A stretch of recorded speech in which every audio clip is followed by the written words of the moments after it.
किसान भाइयों नमस्कार, स्वागत है एक नई वीडियो में।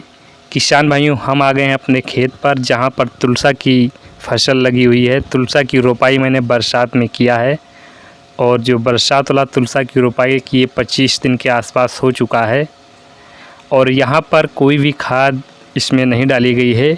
इसमें किसान भाइयों 2-3 दिन के बाद यूरिया इसमें डाली जाएगी और बरसात वाले तुलसा में कोई भी लागत नहीं होती है। कम लागत में कम खर्च में ज़्यादा मुनाफा किसान भाइयों कमा सकते हैं।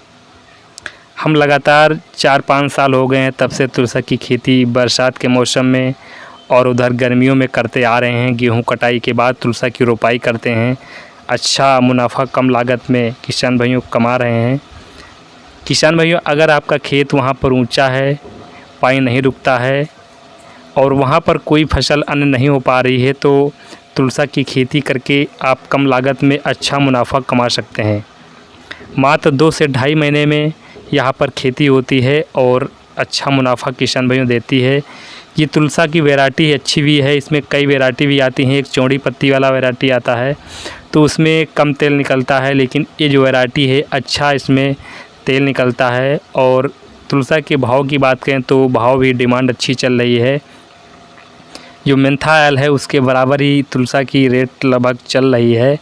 तो यहाँ पर अगर आप तुलसा की खेती करके आप कम लागत में ज़्यादा मुनाफा किसान भाइयों कमा सकते हैं, क्योंकि अन्य जो फसल है उसमें लागत भी ज़्यादा निकलती है, ज़्यादा लगती है।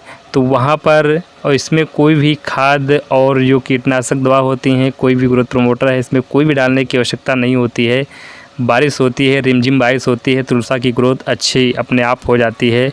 और अगर तुलसा की रोपाई करके आप लगभग 2 महीने हो चुके हैं तो वहाँ पर लगभग तुलसा की पेराई करने के लिए तैयार हो जाता है। इसमें फूल जो आते हैं, फूल आने के साथ साथ तुलसा की अच्छी ग्रोथ होती है। जब पत्तियाँ थोड़ी सी नीचे की लगी, आपको पीली पीली होने लगी हैं, तब समझ जाइए कि आप तुलसा की पेराई होने लायक हो चुका है। तो वहाँ पर अगर आप पेराई करते हैं, इसमें लास्ट में आप देखते होंगे कि जो फूल है वो बहुत ज़्यादा ऊपर निकल आते हैं और जो पत्तियां हैं नीचे रहती हैं तो फूल काफ़ी ज़्यादा निकलता है और तुलसा की ग्रोथ भी अच्छी सी होती है। बारिश में तुलसा है वो काफ़ी ज़्यादा पेड़ चौड़ा होता है, लंबा होता है, मोटा भी होता है। और यहाँ पर देखिए अगर गर्मियों में तुलसा की खेती कर रहे हैं तो वहाँ पर तेल भी ज़्यादा निकलता है और जो बारिश में तुलसा होती है उसमें ज़्यादा ग्रोथ होने के कारण पत्तियाँ थोड़ी नाजुक होती हैं, इससे थोड़ा सा कम तेल निकलता है। तो दोनों को कंपैरिजन मैंने बता दिया है। और तुलसा की खेती अगर आप कर रहे हैं तो वहाँ आपको ये देखना है किसान भाइयों आप कितनी दूरी पे लगा रहे हैं। बहुत ज़्यादा कम दूरी पे नहीं लगाना है, उसको थोड़ा ज़्यादा दूरी पे लगाना है, तभी अच्छी सी उसकी मोटाई होगी, ग्रोथ होगी। तो किसान भाइयों इस प्रकार से तुलसा की खेती करके कम लागत में ज़्यादा मुनाफा कमा सकते हैं।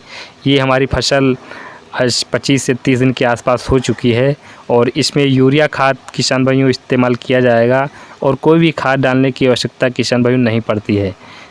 और इसमें खरपतवार भी ज़्यादा किसान भाइयों कुछ नहीं कर पाते हैं।